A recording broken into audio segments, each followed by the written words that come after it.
სალამი მეგობრებო, მე ჩემს კამერაში ფერების კორექციის ფუნქცია აღმოვაჩინე.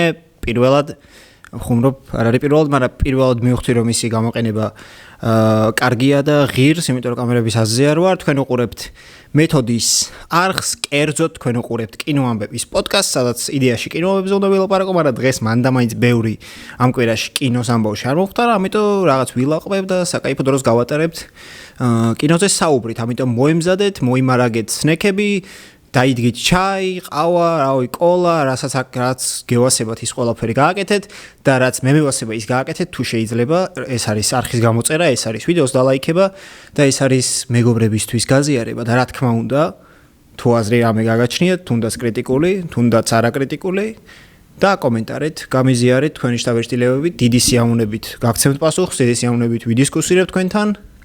ეს არის კინოამბები, კიდევ ერთხელ ვიტყვი და მოდი სწრაფად დავიწყოთ. ხო, ჯგუფში გადადით და გაწევრიანეთ, იმიტომ რომ გეგმავ ჯგუფში რაღაც რაოდენობა რო დაგროვდება, გეგმავ რომ მიმების კონკურსი ან რაღაც გავს ჩავატარო და ძალიან მაგარი რაღაც გავათამაშო. უბრალოდ მინდა რომ ჯგუფში რაღაც რაოდენობა დაგროვდეს რა, ანუ 12 ვართ ეხა და აი ცოტა რაღაც რაოდენობა ახლა 100 რო არ დაგროვდე ვიცი, მაგრამ აი რაღაც 30 რო დაგროვდეს, გავაკეთებ ეგრევე და ძალიან კაი რაღაცას, ძალიან კინოშნიკურ რაღაცას გავათამაშებ, წინასწარ არ გეტყვით, მაგრამ მინიშემას მოგცემთ ეგ რაღაც ვიდეოში, ჩემს ვიდეოებში ძალიან ბევრჯერ იყო. და ძალიან ახლოსაა კინოსთან არტეფაქტია, კაროჩე მნიშვნელოვანი. დავიწყეთ კინოების, კი არა და კინოამბების განხილვა. პირველ რიგში ტრადიციულად, რა თქმა უნდა, მეგობრებო, კი არ დამავიწყდათ. ფილმის რჩევები, ფილმებს გირჩევთ, ფილმის რჩევები, კი არა და ჩემი ქართული ხანდახან მაგრა ერორებს იმენა. თუნდაც ახლა. კაროჩე, ამ კვირაში მე რა ფილმების ნახე სარჩევად არც ერთი არ ვარგა, ამიტომ გირჩევთ ორ კლასიკას. ერთი არის კლასიკა, რომელიც ბევრმა არ იცის და მეორე არის კლასიკა, რომელიც ალბათ საერთოდ არავინ არ იცის. იმ 5000 ადამიანის გარდა, რომელმაც უყურა ფილმს YouTube-ზე. პირველი ფილმი ეს არის წარმოიდგინეთ ადამიანი, რომელიც მთელი მისი ცხოვრება ერთადერთი რაც აკეთებდა არის უვლიდა თავის ბაღს და სახლიდან არასდროს არ გადიოდა. და ცხოვრობდა ვიღაცა მდიდარი კაცის ხარჯზე. არაფერი არ ვიცი ამ კაცზე, უბრალოდ მთელი ცხოვრება შვახნის კაცია, უყურებდა ტელევიზორს და უვლიდა ბაღს. რაღაც მომენტში მისი მეურვე, ასე ვთქვათ, მოკვდება და ამ კაცს გამოასახლებენ ამ ადგილიდან. ამ სახლში ჩაწერილიც არა, და მთელი ცხოვრება აქაა. და ადამიანს, რომელსაც არ ქონია კავშირი გარე სამყაროსთან, გარდა ტელევიზორისა, უწევს გარეთ გასვლა. და რა თქმა უნდა, ერთადერთი ტერმინოლოგია და ერთადერთი ლექსიკონი, რითიც მას საუბარი შეუძლია, ეს არის ბაღის ლექსიკონი. და ამიტომ ხალხს ესაუბრება და ხალხი მის ბაღზე საუბარს აღიქვამს როგორც მეტაფორად, რომ რაღაც ძალიან ბრძნულას ამბობს უბრალოდ მეტაფორით, იმიტომ რომ რაღაც მესიები და წინასწარმეტყველები და ასე ბრძენი ხალხი საუბრობენ იგავებით და მეტაფორებით და ამათ გონიათ რომ ეგ ასეთია რა. ეს ამბობს მაგალითად რომ აი კარგ ბაღს სჭირდება ძლიერი ფესვები, ან მაგალითად ეს არის ადგილი სადაც ხეები აყვავდება. ანუ და ეგეთ რაღაცებს ამბობს და ხალხს გონია რომ რაღაც ძალიან ბრძნულს ამბობს, იმედებს პროსტა ბაღს გულისხმობს. ამიტომ ამ კაცს ჩასვლენ წინასწარმეტყველად, ეს კაცი გახდება და ეს კაცი ნელ-ნელა გახდება მთელი ამერიკის რჩეული და ბოლოს პრეზიდენტობაზე იჩალიჩებს. ეს არ არის სპოილერი, ბევრი საინტერესო რამე ხდება, თვითონ სიუჟეტს არ გიყვებით. ეს იყო პირველი რაღაც დასაწყისი, უყურეთ აუცილებლად და ფილმის სახელი დამოვიწყდა და მეთქვა. ეს არის Being There, 1979 წლის ფილმი, რეჟისორი Hal Ashby, უმაგრესი რეჟისორი ახალი ჰოლივუდის. თამაშობს პიტერ სელერსი, ასევე Strange Love-ი, ვისაც გაქვთ ნახით, იცით პიტერ სელერსი ვინაა და რა შეუძლია და უმაგრესი ფილმია, მოკლედ აუცილებლად უყურეთ. მეორე რჩევა არის ფილმი Quiet Earth. ახალზელანდიური 80-იანების ფილმი, ძველ ფილმებს კი იგერჩევთ, მაგრამ უმაგრესი ფილმებია რა. აი წარმოიდგინეთ მარტო სახლში, ოღონდ სახლის მაგივრად დედამიწა მთლიანი და მაკალეი კალკინის მაგივრად არის მეცნიერი, რომელიც მუშაობდა ენერგიის უკაბელოდ გადაცემის მეთოდზე, რის შედეგადაც მოხდა საშინელება, თელ დედამიწას დედა ეტირა და ეს კაცი გადარჩა. და იღვიძებს და მარტოა. და ნელ-ნელა გიждდება. აბსოლუტურად უცენზურო ფილმი, ყველაფერი ხდება მაგ ფილმში, ყველა საშინელება განსაკუთრებით პირველ ნახევარში და მეორე ნახევარში ის იპოვის ვიღაც ადამიანს, ორს უბრალოდ და დაიწყება დრამა. და არის ერთ-ერთი ყველაზე რთული და საინტერესო ენდინგი, რომელიც პირიქით ატრიალებს მთლიან ფილმს. მეორე შეგიძლიათ ნახოთ YouTube-ზე, უბრალოდ ჩაწერეთ Quiet Earth, ახალზელანდიური ფილმია, დევს YouTube-ზე ძალიან ცოტა ნახვა აქვს და უბრალოდ რო იცოდეთ, ნილ დეგრას ტაისონი პირველ ადგილზე აყენებს ამ ფილმს საუკეთესო sci-fi-ების რიგში. ჰოლივუდის სტუდიებში ახალი ამბები ხდება ძალიან მნიშვნელოვანი.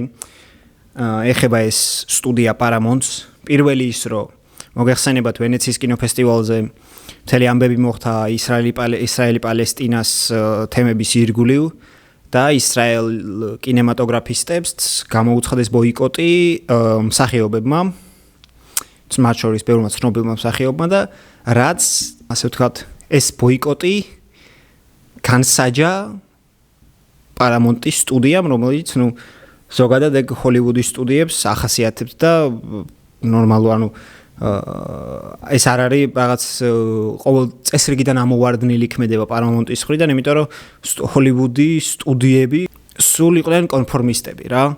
ყოველ შემთხვევაში მაშინ არ იყვნენ კონფორმისტები, როცა მათ ეს ეკონომიკურად აწყობდათ რა და აღარ ჭირდებოდა თუნდაც ნაცისტური გერმანიის ამბავში, რომელთანაც ისინი თანამშრომლობდნენ ძალიან დიდი ხნის განმავლობაში, იმიტომ რომ გერმანიის ბაზარი 30-იან წლებში ძალიან მომგებიანი იყო ჰოლივუდისთვის და რაღაც მომენტში როცა უკვე ბაზარსაც დაერხა 39 წლის რაღაც 40 წლის ამბავში 40 წლისთვის და როცა უკვე ამერიკა ჩაერთო ცოტა მერე ომში უკვე ღიად დაუპირისპირდა ჰოლივუდი გერმანიას. თორემ მანამდე 1933 წლიდან როცა უკვე ნაცისტები მოვიდნენ ხელისუფლებაში, მანამდე რაღაც 33-დან 41 წლამდე არ იყვნენ წრალად გერმანიასთან პირიქით. ამიტომ ეგიც ახლა Paramount-ის მხრიდან გასაგებია, მაგრამ ეგ ახლა მე ნაკლებად მაინტერესებს ეგ ამბავის, რო არ მოგატყუოთ. უფრო მეტად საინტერესოდ მეჩვენება ქარია გარეთ. უფრო მეტად საინტერესოდ მეჩვენება ის, რომ Paramount-ი აპირებს Warner-ების ყიდვას. Warner Brothers-ის ყიდვას. რაც ნიშნავს იმას, რომ რეალურად სტუდიები უარეს ფაზაში შედიან. მე არა ვარ ამის ეკონომისტი და ამის გაგების ეს საერთოდ არ გამეგება ეგ ამბავი, მაგრამ მე ვიცი რომ Fox-ი იყიდა Disney მაგალითად რამდენიმე წლის წინ, ეხა Paramount-ი თუ იყიდის Warner-ს, ეს იმას ნიშნავს, რომ უფრო და უფრო მონოპოლიური გახდება ჰოლივუდის სტუდიური სისტემა და ეს ამის მიზანი როგორც ხვდები და როგორც წავიკითხე არის ის, რომ სტრიმინგ სერვისებს დაუპირისპირდნენ და კონკურენცია გაუწიონ, იმიტომ რომ სტრიმინგ სერვისები ბევრად წინ არიან უკვე და რავი რომადან მოყოლებული ოსკარებზე შემოვარდა Netflix-ი და უკვე ძალიან ჩვეულებრივად უწევს წინააღმდეგობას და უკვე რავი სტრიმინგ სერვისებთან დიდი რეჟისორების მიდიან, ხო და არ ეხამუშებათ. დიდი ხანია უკვე და გასაგებია რომ ისინი მათია მომავალი და სტუდიები რაღაცნაირად ცდილობენ თუნდაც ეს მე როგორც ხვდები ეს Paramount-ის მიერ Warner-ების ყიდვა ამასაც ემსახურება, არა მარტო ამას ხადია, ახლა ლოგიკურია რომ როცა კაპიტალიზმში ეგრე მოქმედებს, ხო რაღაცა კომპანია იზრდება, გინდა არ გინდა შეჭამს სხვა კომპანიას და იქნება მარტო და მონოპოლიისკენ მიისწრებს, ეს ბუნებრივია. მაგრამ ეგიც გასათვალისწინებელია სტრიმინგ სერვისების ამბავი. ეხლა მე ამაში ნამდვილად ბევრი არ გამეგება და ამიტომ ძალიან ისეთ ეს უბრალოდ რაღაცებს წავიკითხე და მომინდა საუბარი და გიყვებით, ჩემი YouTube-ია ვინ ამიგზავნოს ლაპარაკს, ვერავინ. მაგრამ ამაში მე ექსპერტი არ ვარ, თუ რამე სერიოზული განხილვები და ისინი გინდათ, მე არ მომისმინოთ, წაიკითხეთ, რავი, Wall Street ჟურნალი, Deadline-ი, ისინი Hollywood რეპორტერი, მოკლედ რა. მეტნაკლებად ლეგიტიმური და ავტორიტეტული გამოცემლობები. Variety-მ გამოაქვეყნა ძალიან საინტერესო რეპორტი. ესე იგი, ფრანშიზების სრული რეპორტი, პოპულარული ფრანშიზები ახლა რაც არის, მათი ანალიზი, მათი კომერციული პოტენციალი და კრეატიული სიჯანსაღი, ასე ვთქვათ, ეს მოცემულია, აგერ თქვენთანაც გამოჩნდება ინფოგრაფიკა თუ რა ქვია ამას, თუ რაღაც ტაბულა არ არის. ნუ მოკლედ, რა ინფოგრაფიკის ამბავში რაღაც ესეთი თემა დამოვიზდა მას მათემატიკაში რო ვსწავლობდი ეს რაღაცებს რა ქვია, მაგრამ რასაც ხედავთ ეგ არის რა. და აქ ნაჩვენებია ესე იგი დადობით და შესაბამისად მოცემულია რომ ზემოთ არის კომერციული პოტენციალი, მარცხენა მარჯვნივ ზრდადობით არის კრეატიული სიჯანსაღე ყოველი ფრანჩიზის და ძალიან საინტერესო დაკვირვებაა რა და ასევე არის მარკეტის სატურაცია. ქართულად არ ვიცი როგორ რამდენად ხშირია კონკრეტული პროდუქტი ბაზარში რა და შესაბამისად რამდენად შეუძლია, ანუ რაც უფრო დიდია და უფრო ხშირია, მით უფრო ნაკლებად შეუძლია ახალი მომხმარებელი მოიყვანოს, იმიტომ რომ ისედაც ყავს უკვე უამრავი მომხმარებელი რა და ანუ ყველა მომხმარებელი ვინცა ისედაც იცის ამის შესახებ, შესაბამისად ეს პოტენციალი ნაკლებად აქვს რა. და ძალიან საინტერესო შეჯამებაა რა და ყველაზე კარგ პოზიციაში არის ჯეიმს ბონდი, რომელიც ნაკლებად სატურირებულია, ალბათ იმედია სწორად მომობ ამას მე თვითონაც ვაიბურში არ ვარ ამ ყველაფრის, მაგრამ ანუ კრეატიული სიჯანსაღე აქვს 7-დან 8 შორის და კომერციული პოტენციალი აქვს 8, ანუ და ამავდროულად ანუ იმის პოტენციალი ალბათ სწორად ვსჯელობ, რომ იმის პოტენციალი რომ ახალი მომხმარებლები მოიზიდოს ამ პროდუქტს, ამ ფრანჩიზას, ისევ აქვს და პრინციპში ჯეიმს ბონდი მართლაც ეგრეა, ანუ სულ არსებობს, ხო? რაღაც 60-იანებიდან მოყოლებული და სულ ხოძეა. 90-იანები რო არ ჩავთვალოთ და თუნდაც 80-იანები. სულ ხოძეა, სულ კარგი ისინი ნამუშევრებია, მაგრამ ამავდროულად რაღაც განყენებული ფან ბაზა არ ყავს. რაც რეალურად მისთვის შეიძლება კარგი იყოს, იმიტომ რომ არ არის დამოკიდებული ეგეთ ფან ბაზაზე რა და რაც დაემართა მაგალითად MCU-ს რომ მარველის სამყაროს რომ ააშენეს ახაც დიდი სამყარო და ახლა თვითონ დაიკარგა ამ სამყაროს. ჯეიმს ბონდს საერთოდ ჭირდება ეგ და საერთოდ ყველა რეჟისორი თავის ისტორიებს ყვება, თავისი ხედვისა, ყველა ჯეიმს ბონდი უამრავ მსახიობს თამაშია, არც ეგაა პრობლემა და ახლა არონ ტეილორ ჯონსონი იქნება თუ ტომ ჰოლანდი იქნება თუ ჰენრი კევილი თუ რაღაც ვინმე სხვა ძალიან საინტერესო იქნება და ძალიან დიდი პოტენციალი აქვს ჯეიმს ბონდს. მე ძალიან მიყვარს ზოგადად ბონდიანა და წიგნების და ფილმებიც და ალბათ ცალკე ვიდეო შეიძლება გავაკეთო ჯეიმს ბონდზე, რამე საინტერესო, რატომაც არა, ძველების და ახლების შედარება, თუ მსახიობების შედარება. და ძალიან კაი იქნება მოკლედ ჯეიმს ბონდი ყველაზე კარგ ვითარებაშია. ხო არ გაიჩა, არა.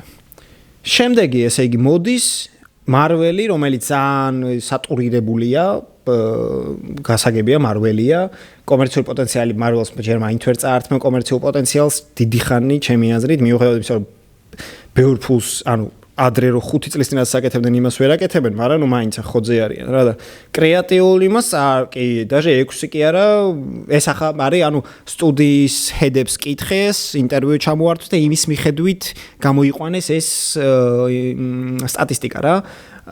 და მე მაგრამ უფრო ნაკლებს მივცემდი, იმიტომ რომ ბოლოს 3 წლის განმავლობაში მარველს არაფერი ღირებული არ გავკვი. ბოლოს 3 წლის კი არა, სპაიდერმენის მერე ანიმაცია სპაიდერმენის თუნდაც კარგი იყო კი და ეგ იყო რომელი 2023 თუ არ მეშლება და იმის მერე ძალიან ცუდად არიან, ძალიან სამწუხაროდ არიან. მაგრამ კომერციულად კიდევ ხოძე არიან. DC არის კარგ პოზიციაზე რეალურად, იმიტომ რომ კომერციულად მეტნაკლებად კარგად არიან იმასთან შედარებით რაც იყო და დააკვირდით საერთოდ არ არის სატურირებული, იმიტომ რომ იმდენად ცუდი იყო მათი წინა სამყარო, რომ ფან ბაზა, სერიოზული ფან ბაზა ვერ ჩამოიყალიბეს რა და მე დიდი იმედი მაქვს, რომ ეს მარკეტ სატურეიშენი რაც არის სწორად გავიგე და ახლა მთელი ის ჩემი ლაპარაკები წყალში არ ჩამეყრება. და კრეატიული სენჯახეს ახლა ჯეიმს განი უფრო და უფრო წინ მიდის ამ ხრივ, მაგრამ მინუსი ისაა, რომ ნაკლებად სახელოვან პერსონაჟებს იღებს ახლა და თუნდაც კლეი ფეისი და ვიღაცები მე საერთოდ არ გამიგია და ეგ ერთის ძალიან მაგარია პირიქით ახალს უმთხვას აძლევს რა. არა მარტო DC-ს, არამედ ზოგადად კინო ფრანჩიზების სამყაროს და ძალიან კაია კომერციული კინოს თვალსაზრისით, რომ აი ახალი მხატვრული არქეტიპები და მხატვრული პერსონაჟი შემოყავს ავანგარდში და ასწორებს, ეგ ძალიან კაი. მე Star Wars-ია, მე უბრალოდ Star Wars-ში არ ვარ ძლიერი, რა თქმა უნდა, პირველი 6 ნაწილი ნანახი მაქვს და დანარჩენებში სამწუხაროდ ძალიან სუსტი ვარ. იურიული პერიოდის პარკი, მე არ მჯერა რომ იურიული პერიოდის პარკი უფრო სატურირებულია, ასე ვთქვათ, ბაზარზე ვიდრე DC. არ მჯერა, მაგის რა даже იმის გათვალისწინებით რომ DC არ იყო ხოძე ძალიან დიდი ხანი რა, მაგრამ მაინც მე უცნაურება რომ ჯურასიკი ამაზე წინაა რა და უბრალოდ მე არ ვარ ამ იურიული პერიოდის სამყაროს მოყვარული, პარკის მოყვარული ვარ, სამყაროსი არ. შემდეგ შეუსრულებელი მისია, რომელიც ძალიან სამართლიანად დგას იქ, სადაც დგას, მთელი ეს ფრანჩიზა მარტო ტომ კრუზის სიგიჟეებზე. მარტო ტომ კრუზის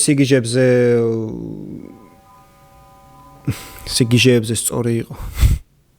ადამი მართა არ ვის დღეს არ ვარ ხოც. სიგიჟეებზე დგას, ხო, რაღაც იქ აზრეს, აქ აზრეს, იქ გადახდეს, აქ გადმოხდეს, აქ ისიკადროს, აქ უკადრე რაღაცა გააკეთოს, აიმეს, რა მაგარი ხარ და რაღაც და კაკრას სტანტმენის ოსკარს თვითონ აიღებს ალბათ კაკრას ოსკარზე შემოაქვთ, იქეთა ოსკარზე იქნება სტანტმენის დუბლიორის ცალკე ოსკარი, რომელიც ნუ დიდი ხანია უნდა იყოფილიყო და დადაში ახლა ცოტა გვიანია, იმიტომ რომ სტანტმენები და დუბლიორები ადრე უფრო იყვნენ, როცა CGI ეგეთი აქტიური არ იყო რა და თუ თემა გაინტერესებთ, უყურეთ სტანტმენი ფილმი, 80-იანების ფილმია.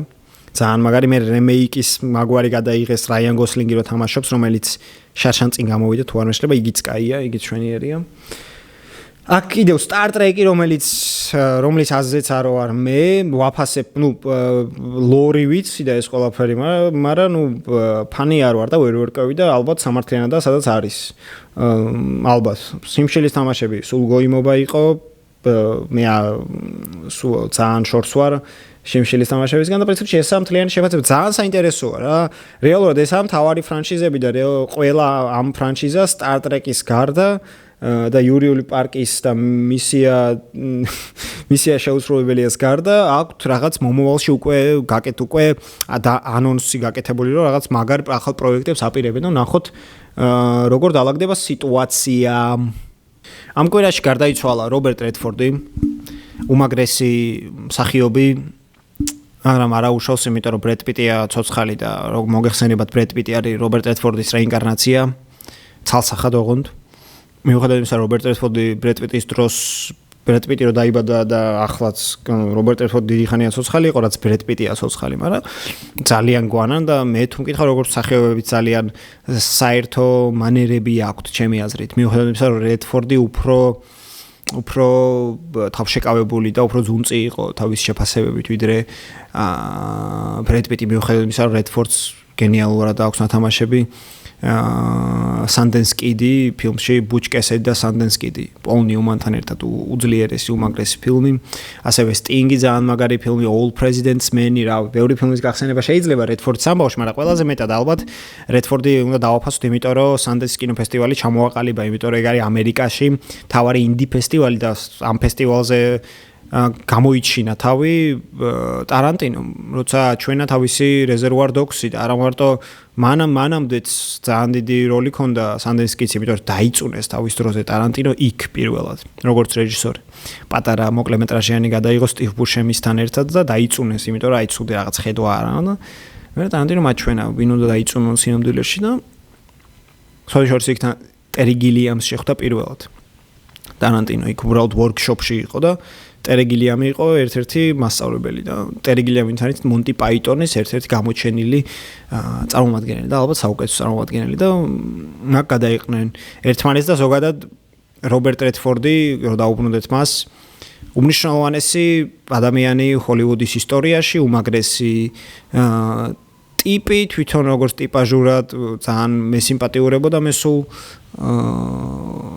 უმაგრეს ფილმებში უთამაშია და მოკლედ ძალიან ისეთ დიდი კაცი დაკარგა ჰოლივუდმა, მაგრამ 99 იყო და ისედაც არ ჩანდა უკვე დიდხანს და რთული გადასატანი არ იქნება. დღეს ახალი ამბები ამით მაპატიეთ, მაგრამ მორჩა, იმიტომ რომ მართლა არაფერი ისეთ საინტერესო და განსახილველი არ მომხდარა ამ კვირაში კინოსამბავში. მეც კინოში ვერ დავდივარ, იმიტომ რომ ახალ სამსახურში გადავედი და წინა სამსახურში მე საერთოდ ვერანაირი ჯამაგირი ვერ გავაკეთე და ამიტომ ზედმეტი ფინანსები არ მაქვს, რომ კინოში სიარულის ფუფუნება მქონდეს სამწუხაროდ, მაგრამ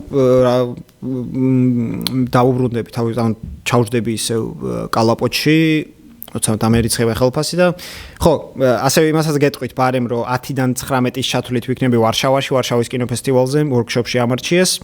მან კორკურში გავიმარჯვე და რამე და მან ვიქნები, vlogs გადავიღებ, ამიტომ საკაიფ vlogიც საიდება.